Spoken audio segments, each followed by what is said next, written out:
नमस्कार, good morning. कसे आहात सगळेजण? अच्छा, मजेतच असणार आहे ना? ठीक आहे, चला आज आपण नवीन रेसिपी बघूया. सगळ्यात सोपी आणि पटकन होणारी आहे, सगळ्यांना स्पेशली आवडत असते, ती म्हणजे पावभाजी. सो त्यासाठी मी इथे हे बॅटर तयार करून घेतलं. याच्यामध्ये शिमला मिरची, बटाटो, त्याच्यानंतर टमाटा, त्याच्यानंतर फ्लॉवर, वटाणे, त्याच्यानंतर एक कांदा, असं घरात ज्या भाज्या आहेत तुमच्याकडे त्या अवेलेबल करून मी कुकरच्या 2 शिट्ट्या काढून घेतलेल्या आहे. त्यानंतर मी याच्यामध्ये थोडंसं मीठ टाकून त्याला मिक्सरमधून ग्राइंड करून घेतलंय. सो मी ही याची अशी कन्सिस्टन्सी तयार केलेली आहे. थोडंसं त्याच्यामध्ये मीठ घातलेलं आहे फक्त मी भाज्या शिजवताना नॉर्मली. इथे आपण सगळे मसाले घेतलेले आहे. त्याच्यामध्ये पावभाजी मसाला आहे, गरम मसाला आहे, काश्मीरी मिरची पावडर आहे, 1 चमचा धणा पावडर आहे, इथे कांदा कापून घेतला आहे आणि इथे कोथिंबीर घेतलेली आहे. सो इथे मीठ आहे. चला तर मग आपण गॅस गरम करायला कढई ठेवूया गॅसवरती. त्यामध्ये आपण 1 पळी ऑइल टाकणार आहोत आणि थोडंसं बटर टाकायचं आहे की जेणेकरून आपली जी पावभाजीची हे असते कन्सिस्टन्सी ती गोष्ट क्रिस्पी आणि लालसर वगैरे नॉर्मली तेल सुटल्यासारखं दिसेल तिला. सो मी अजून 1 चमचा इथे टाकते, कारण की मी 8 ते 10 जणांसाठी ही पावभाजी बनवत आहे. त्यामुळे 2 चमचे तेल टाकलेलं आहे मी. त्यामध्ये हा बारीक चिरलेला कांदा टाकलेला आहे. तो छान असा फ्राय होऊ द्यायचा आहे.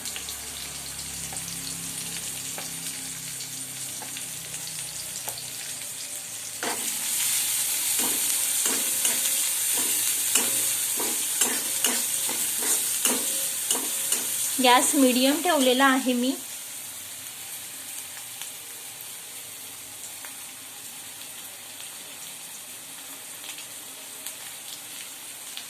तोपर्यंत आपण एकदा हे मिश्रण नीट व्यवस्थित मिक्स करून घेऊया पुन्हा. त्यात तुम्हाला सोडा वगैरे टाकण्याची काहीही गरज नाहीये. बरेच जण पावभाजीमध्ये असं गॅसेस वगैरे नको व्हायला भाज्या वगैरे असल्यामुळे मिक्स तिथे सोडा वगैरे टाकतात, पण मी तसं काहीही टाकलेलं नाहीये.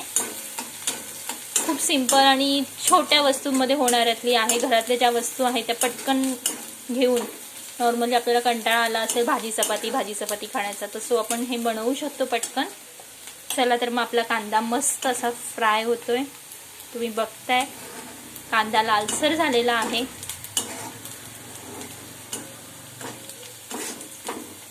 कांदा खूप बारीक चिरून घेतला जेणेकरून तो पटकन शिजायला वेळ लागणार नाही.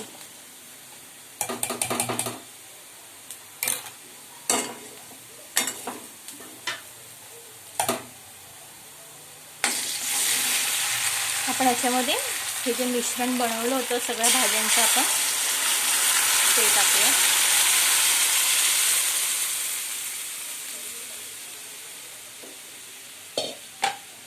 मी गॅस आता बारीक करत आहे.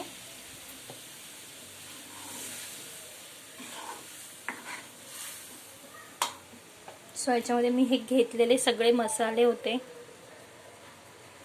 ते टाकते. चवीपुरता मीठ टाकत आहे आणि आपण हे मस्त असं कालवून घेऊया.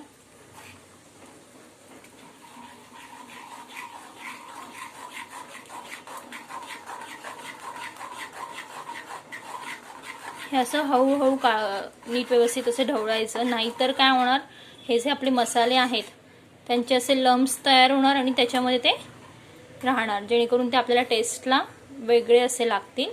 सो आपण ते नीट व्यवस्थित मिक्स करून घ्यायचं आहे.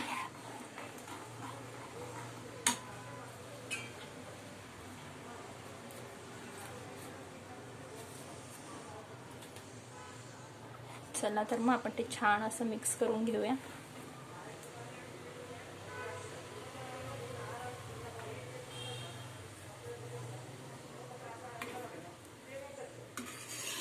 वाव, मस्त वास येत आहे.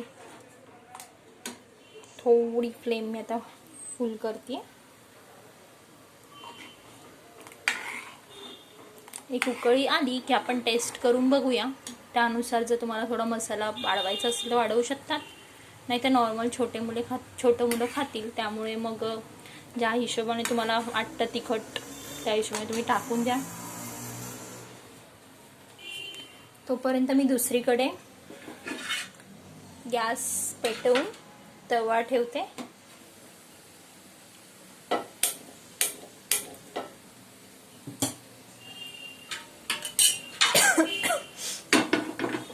हा तवा गरम होईल. आपली इथे पावभाजी तयार झालेली आहे. बघताय तुम्ही, पावाची जी भाजी असते पावभाजीची, ती रेडी झाली आहे.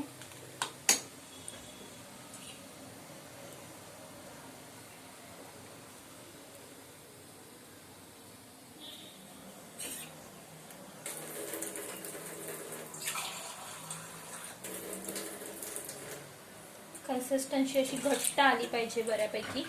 जास्त पातळही नका करू आणि जास्त घट्ट पण नका करू, जेणेकरून ते खाताना त्या पावाला लागली पाहिजे.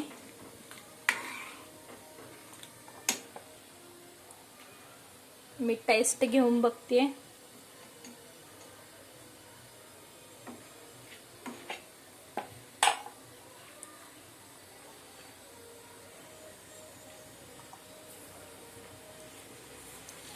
थोडं मीठ कमी झालंय माझ्याकडनं, सो मी अजून थोडंसं मीठ ॲड करते.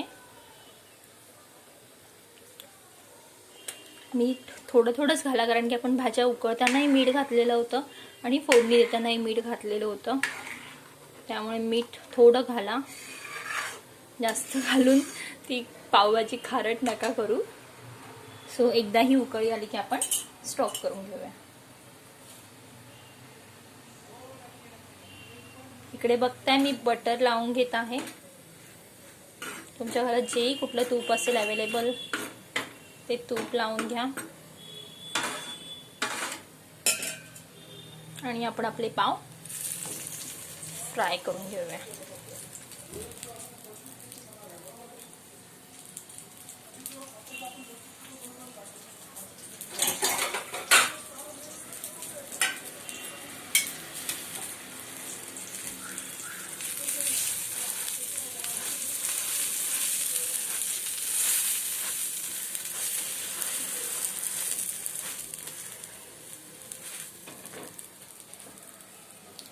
तोपर्यंत इथे भाजीला उकळी येते.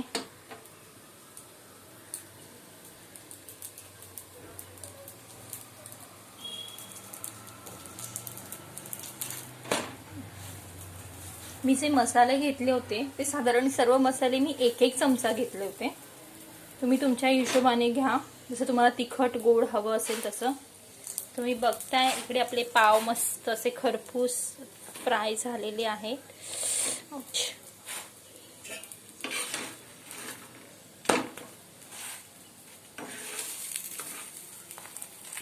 त्या साईडला आपल्या पावभाजीला उकळी देखील येत आहे.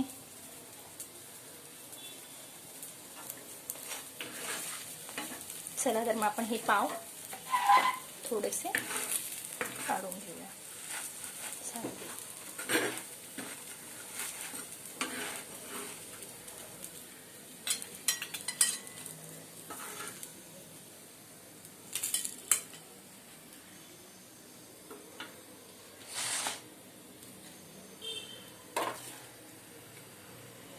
आपल्या भाजीला उकळी आलेली आहे. सो आपण सर्व करूया डिश मध्ये.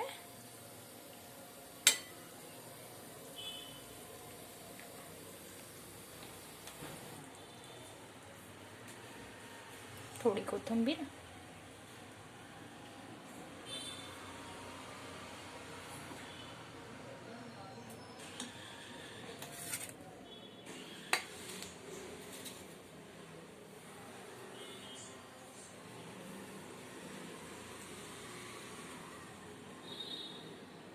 त्यानंतर हा आपला लिंबू. सो पावभाजी रेडी आहे. करून बघा, नक्की आवडेल आणि लाईक करा, सबस्क्राईब करा. थँक्यू.